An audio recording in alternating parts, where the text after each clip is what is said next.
Hello, you beautiful lot. Look who I am. I'm a John O GROATS. Oh my God, I can't believe it. I'm actually here. For those of you that are new to the channel, hi, welcome. I am about to do the biggest hike of my whole entire life, walking all the way home from John O GROATS, 1,400 miles to Land's End, and then around to my hometown. Let's go! I'm so excited!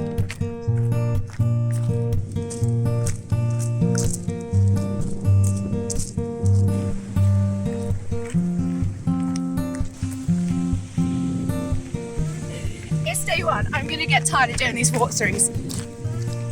Bye bye, John O GROATS.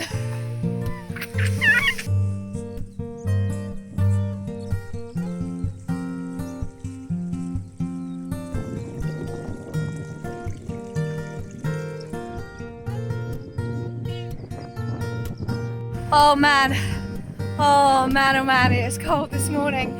I thought I could get away with a base layer, but Puffy is on. Alrighty, so right behind me is Duncansby Lighthouse. Sorry Scottish people if I've murdered the saying of that. But this is one of the 200 odd lighthouses that are surrounding the Scottish coastline. There was actually a lighthouse owner who lived there till 1997 when it became automated. Now if that wasn't cool enough, in front of me there's a trig. And just like tours, we know what we gotta do. So ready for the first boop? Oh!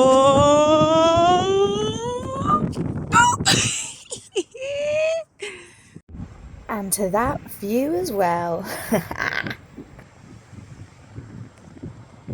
This is insane. Wow. Big Boggy river. God, it's thick mud as well. It just looks like melted chocolate. I tell you what though, Scottish mud is something else, and I am so grateful for these planks of wood right now. All the sheepies watching me. Next bit, first bit of civilization through a farm. See, this is why I'm afraid of cows. They follow me everywhere, and I'm really appreciative of this rule right now because wherever I go, they follow me, and sometimes they charge, and I'm like, honey, I don't eat yous, mate. I'm not the person you're going to be killing. Sometimes I think they just want to be eaten. After leaving the farmyards behind, the route leads you back onto the coastal paths and over the cliff tops. The route here is like walking through a passage of time, and the first ruins you'll come across are that of Nibstabrook, remains of an Iron Age settlement dating back to 500 to 700 BC. The route trails past remnants of a modern world as well, farmhouse lost to the cliff edges, and disused barns, shepherd's huts and homes that would once have been shelter to the people that worked on the moorland here. Shortly after the brook, the path opens up and statues and monuments trail through the path into the distance.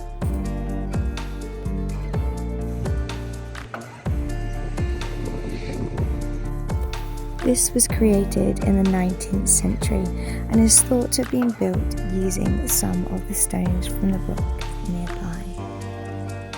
I climbed to the top for a beautiful 360-degree panoramic view.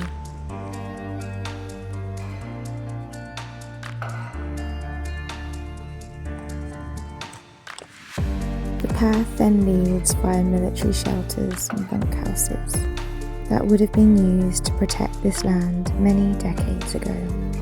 Eventually, the route passes via Old Keys Castle, and although you cannot enter inside, it was beautiful to walk past. And this is where the trail got sketchy again. Fucking Fucking hell, guys. I hate heights. It's like literally maybe 1 foot in front of the other in a section, and then just a strong gust of wind. Oh, I'm holding on to the fence.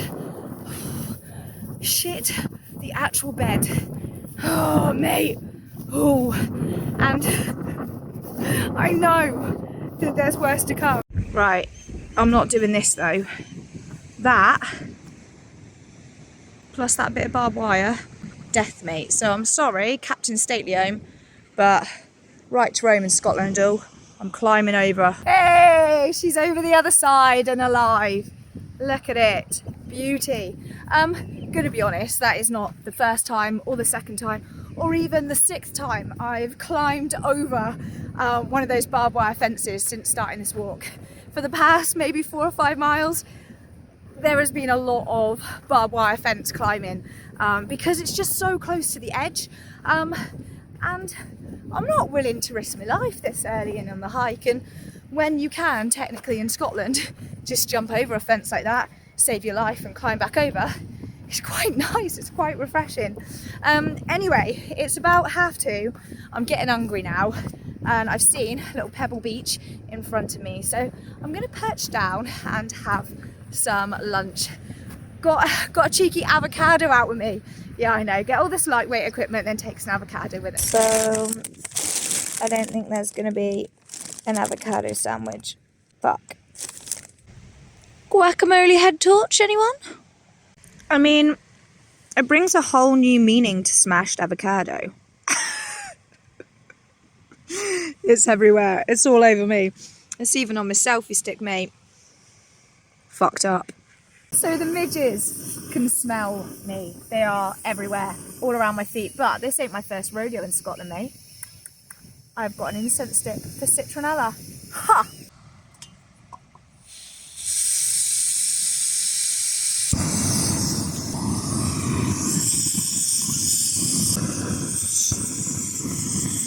And back to civilization we go. This is the harbour of Leicester or Libster, I'm not sure. This beach is absolutely incredible. Woohoo! It's the river! Running back up here. Now there is a farm behind it. However, it's described on the map as main spring. So, I'm just going to assume it's spring water. I'm going to filter it, and then I'm going to whack a steri tab in. Oh, the colour doesn't look good, does it? Oh, this is going to be dirty farm shit water. Oh my gosh, the most beautiful thing just happened. Basically, where I probably just left you was at that really dirty river that wasn't safe to filter from.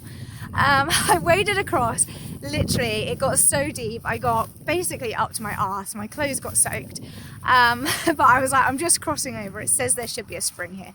There wasn't a spring, but what there was a local guy, and he was like, well look, my mum doesn't live too far away from here, she's on the coast path that you're hiking, come back, rinse out your bottle, we'll fill it up with fresh water, and then you can go on your way.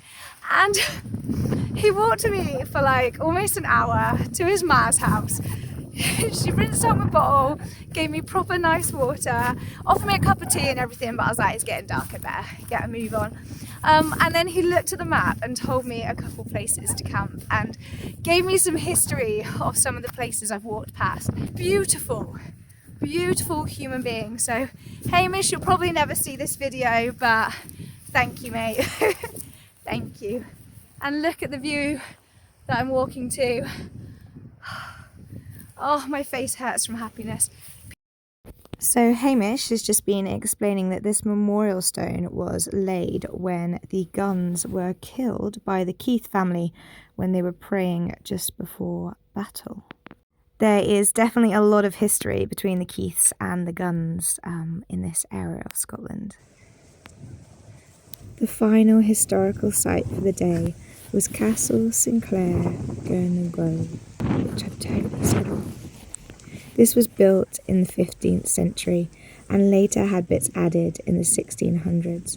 A local story goes that it was destroyed by cannon fire in the latter part of that century when George Sinclair of Keith stormed it. However, others say it was simply abandoned and fell into disrepair.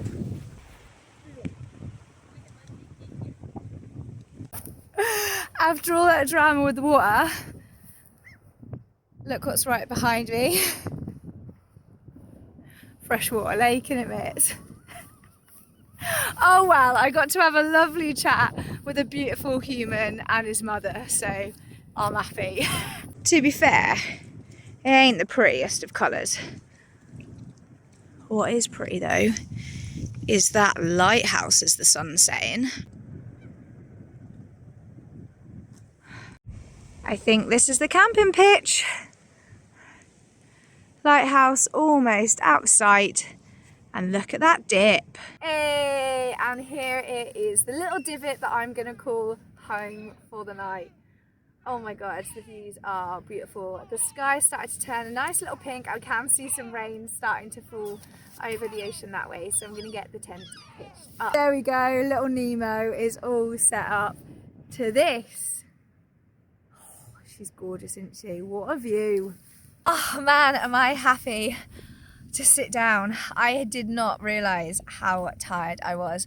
I think I've done somewhere between 20 and 21 miles. I need to have a little look at the old map in a little bit, but for a first day, that was really good. And I was like chilling, went to someone's house to get water, like filming, taking photos. Yeah, good first day. Alrighty, it is time to unpack, and I thought I'd use this opportunity to give you guys a really quick overview of what I've packed. I've decided I'm going to try and do like a little joggle kit list deep dive where I look at one piece of kit maybe each week or something, show you around it, what I like about it, what I dislike about it, so really look at the tent, tell you about it, specs, gear geek stuff, and yeah, do the same for mat, sleeping bag, things like that. So here we go, let's do it as I unpack. Filter of choice, Katadyn B3, really quick flow rate. Sleeping bag is this one. This is the Hyperion -6. It weighs like 550 grams. It goes down to -6, but it's -6 if you're a back sleeper, and that's comfort limit. So for me, it's not as warming as it would be. And in there I have a liner as well. Thermarest Neo Air NXT. This is their new Neo Air version, their upgrade. Cook set, I've got the Mai Tai Alkit 900ml pot because the windshield, the Optimus windshield, sits around it perfectly. I can fit my MSR pocket rocket, a lighter, a spork, and a 240 gram gas in there. So that is like full cook set. Power banks, all the power banks, so I can record for you guys. Oh, clothes, in here are all my clothes. So I've got leggings and a long sleeve, shorts and a t-shirt, thermal trousers, thermal top, puffy trousers, puffy top, waterproof trousers, waterproof top. So it is like 5 sets of clothes, which does sound absolutely mad, but please bear in mind, anyone who's watching not from the UK, we get 3 seasons in a day. So I've done walks where it's been like 22, 23 degrees in the day where I'm wearing t-shirt and shorts. And then by like midday, 3 o'clock actually, sorry, I think it was, there was a hailstorm. It got down to 4 degrees. And that night it was -2. That was like May or June on Dartmoor one time, like mind blown. So you do get 3 seasons in a day. So I've packed 3 seasons worth of clothes, and everything's for 3 seasons. So this tent is a 3-season tent as well. It's like Christmas. Oh, that's my big bag of food. I overpacked on food. We'll just leave it at that. Bottle of choice, Nalgene. I love it. It just acts as a hot water bottle. You've seen me do this on the channel more than once, so I'm not going to go into it in detail. But basically, hot water, fill it up, whack it in your sleeping bag. It's a hot water bowl. Life is a dream. Talking of hot water, time to boil up some hot water. I'm going to make myself some noodles tonight. Noodles with dehydrated mushrooms. Got some soy chunks to go in there as well. Chocolate bar for dessert. Hot chocolate. Yeah, let's do it. I've hung my little neck lanyard up, and I'm using this to air out my clothes. I got my socks drying there as well.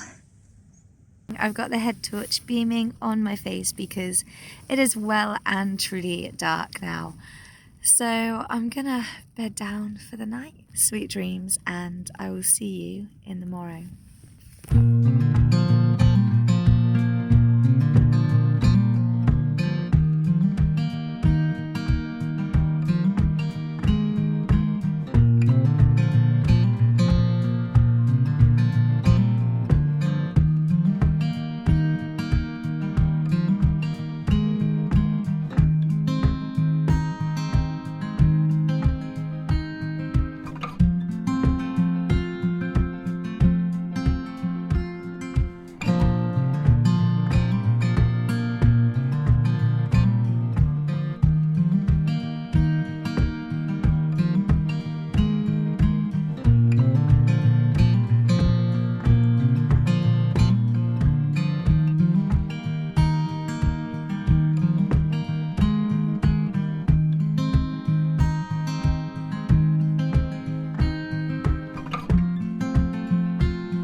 I was about to do a little video going no trace when I noticed.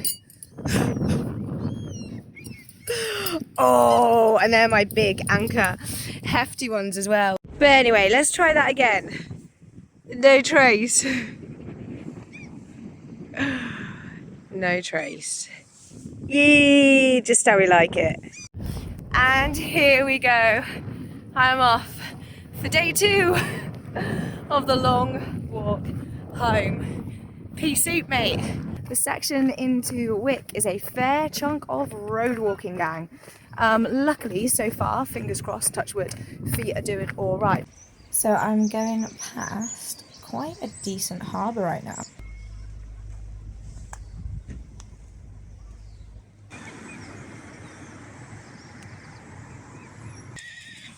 Oh, hello, darling. I've got no food. I'm not going to feed you, but I will stroke you. Hello. Oh. About to enter the castle of Old Wick, apparently, through this gate behind me. So, you know your girl loves some ruins. So, yeah, hopefully a little bit of ruins coming up. By the way, did anyone ever watch Pinky and the Brain as a kid? Do you reckon this, like, gives off Pinky and the Brain vibes? There's actually my brain in there, kids. We regret that this monument is closed, but this is the castle of Old Wick, going back to the 1100s, and this is where kings of Norway would have stayed with the lords and ladies. Freaking love Scotland, loads of castles and history here.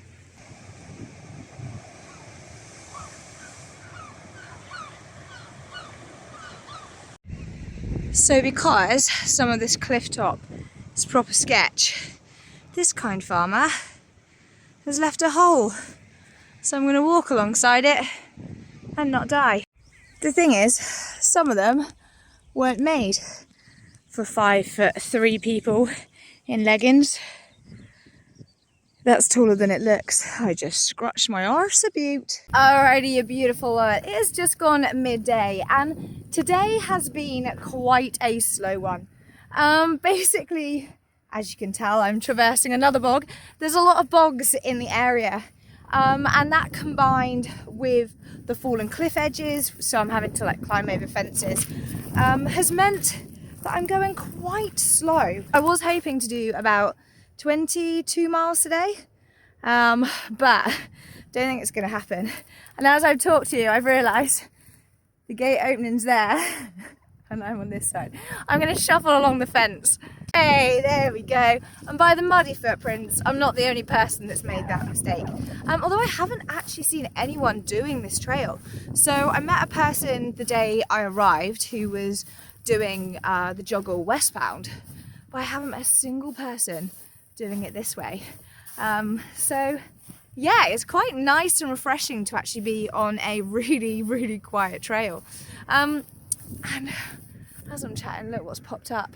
This is beautiful. I tell you what, the ruins and the history on this route, if you're a bit of a history geek like me, it's just amazing. There's just so much going on. Let me turn you around and take you inside.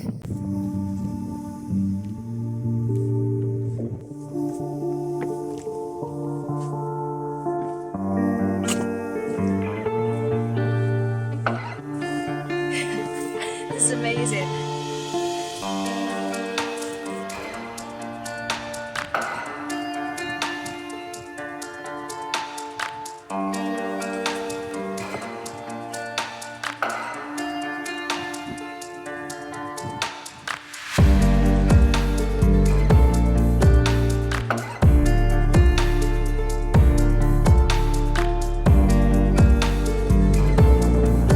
Waterfall.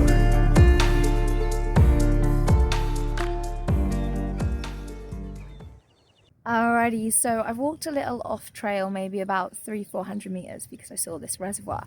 And although there's about 3 streams before where I'm planning to pitch tonight, after yesterday's dirty water scenario, I don't want to risk it. Now I've got here and the water still looks dirty, but on the map this reservoir actually feeds 2 of the rivers I would be filtering off anyway, so I think I'm just going to filter here, put a steri tab in as well, maybe boil it tonight, just keep my fingers crossed really.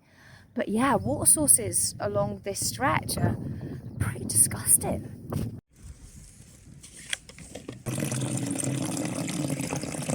It's not looking the greatest colour. Looks like piss, mate. Alrighty, so these steri tabs are literally just ones I got off eBay. They come with an expiry date. They even have instructions: add 1 tablet to 1 litre of clear water. Leave for 30 minutes before using. So I'm going to use 1.5 of these because this is a 1.5 litre bottle. It's definitely not clear water, but I think if I do a 3-way filtration method, I should be alright. It's weird because I only passed, well, I've come up from the cliff edge and there's a little village there with houses. It's kind of odd knowing that they've got like fresh running water and you're like filtering from a stream. But it does give like newfound respect for, you know, that those charities that do try and get water to people. You suddenly realise, actually, shit, how doesn't the whole world have access to fresh water? Like it's mad. It's genuinely just absolutely insane. Give her a shake. And I'll boil her up later.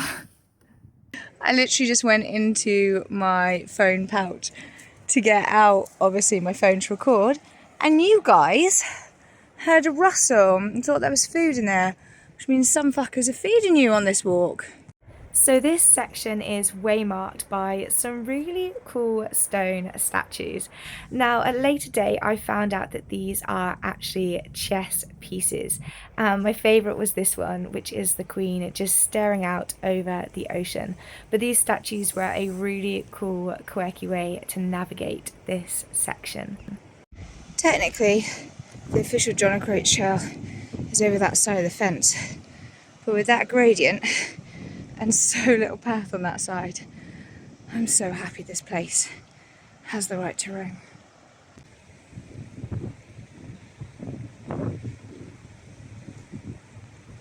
And this is my pitch for the night. So I'm down the bottom of a hill, very nice and sheltered by this little stone wall here.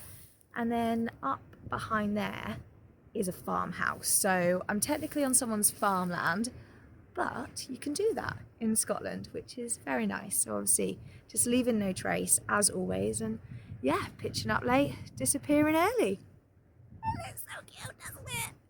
Oh, it is nice to sit down. I've got me wet socks airing out there. My feet are so damp. And I wanted to show you this little trick for any of you that also end up getting wet feet on your hikes, whether it's because you're like me and you wear trail runners, they dry quickly, but obviously they let water in so you get wet feet, or whether it's just bog water that always comes over your boots, or maybe you got a little hole.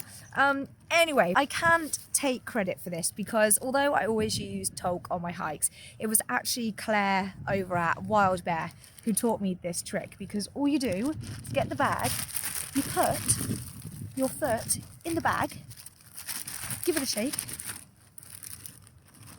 talks on your foot, and then you rub it in.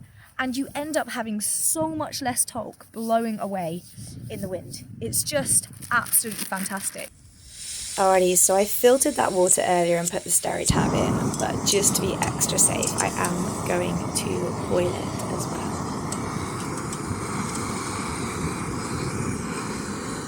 You've got to do it for 60 seconds on a hard boil. 1, 2, 3, 57, 58, 59, 60.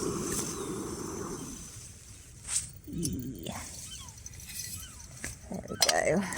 Let her sit. Guys! Oh, I pitched on a slope.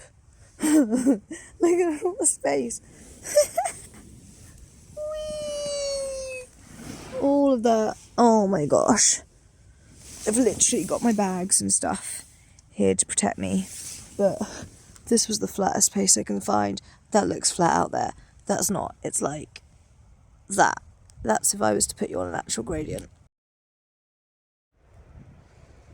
And another absolutely stunning sunrise.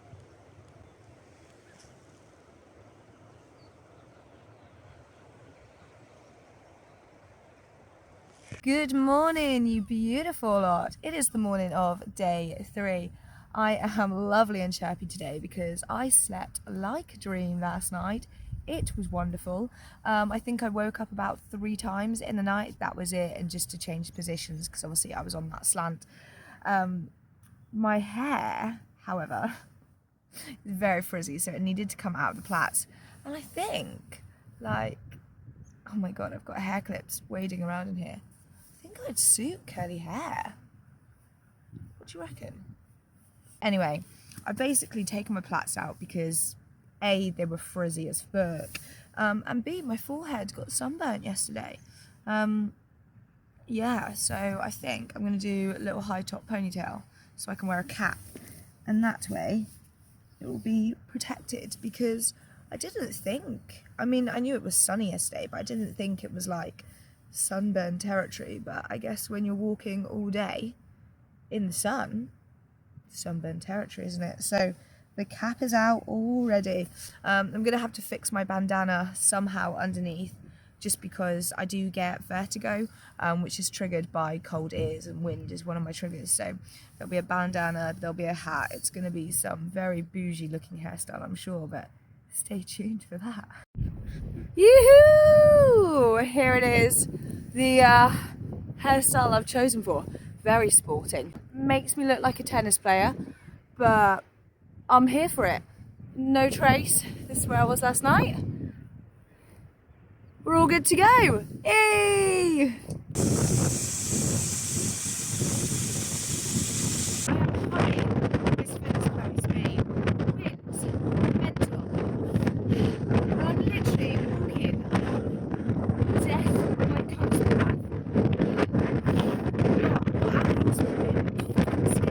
These paths, what I haven't been filming because they're so close to the sea.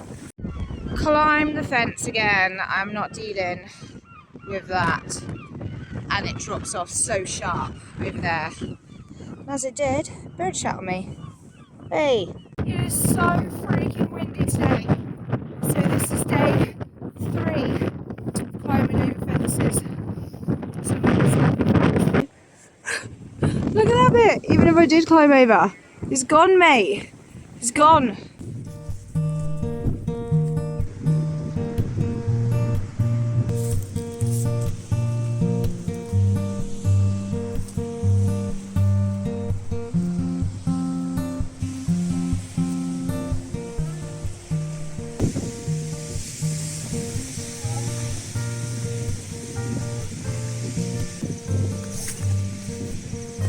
Oh my gosh, the view here is just gorgeous. I'm right by some old ruins that are all over this coast, but there is just something so magical about the ruins here.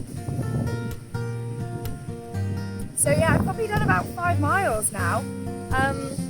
The terrain on this section after that little village has just been so good. I can catch up with the miles, which is amazing. So I've just been able to enjoy the view and take it in and not be scared for my life, which has been amazing. And the sun's out again because it was cold earlier. It was really, really cold. Like the winds got up, the sea mist came in, there was hardly any visibility, which is why I didn't really record much this morning.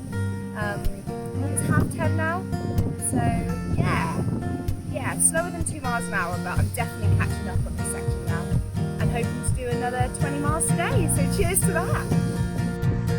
Old ancient ruins of a castle. Old ancient ruins of an old microwave.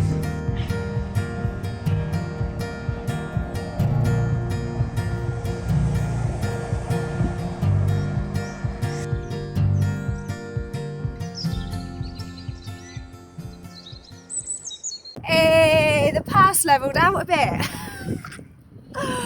Oh, I'm back to getting a stomp on, and it's a path.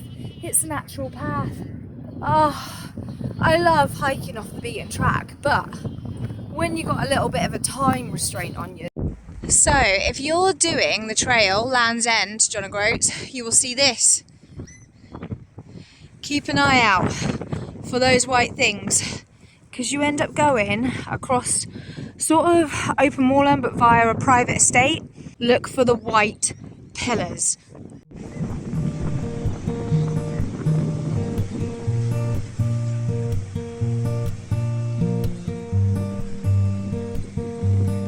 And I'm heading up that steep bit to the tower.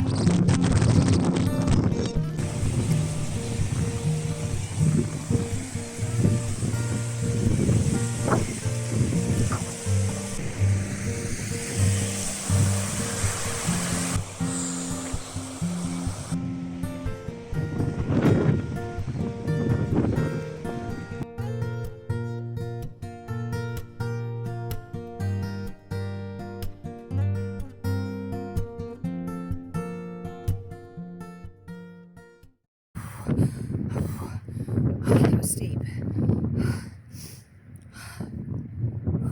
For anyone who's afraid of heights, I don't know if this trail's for you. I mean, I know I'm scared of heights, but shit. I'm more like anxiety out of breath than I am actually out of breath from the incline. It's just every path is so close to the edge, man. Every path. And this is where I'm camping tonight. It's a little off the path, so I'm quite easy to spot this time. Look at that sunset. So the path today in areas was pretty sketchy again. The majority of it was really lovely. Oh my gosh, I went through this like private estate. That was stunning, and the woodlands, and the path was just divine. It was so nice. Then I ended up back on the coast path again, and there was so much cliff fall. So I basically decided, because I could see the road in the distance, and I was like, why am I climbing over barbed wire, walking a couple hundred meters, climbing over barbed wire a couple hundred meters, when I could literally just walk along the road and be absolutely parallel for a couple miles to the coast. The path was already in the sea. So because I was going parallel, I was like, do you know what? There's a footpath by the road. I'm just going to do that. So the road did kind of go inland a little bit by about a mile. So although today I've done 19 miles, I've probably more like done 20. And there were parts of it once it had gone inland where it was just road. So my foot wasn't the happiest with me. I did have to strap her up. But it was a wise call. It was a really wise call, because I was just getting frustrated. I was walking so slow. The sun is pretty much gone down now. The sky's getting dark and my features are probably really blurry. So I will say good night, and I will see you in the morning. Mwah.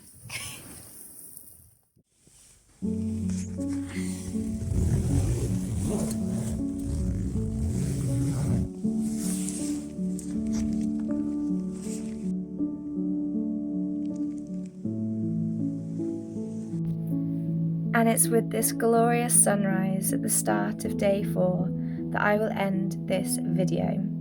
I hope you've enjoyed part 1 of the John O'Groats Trail, and please join in for part 2 and the Long Walk Home series.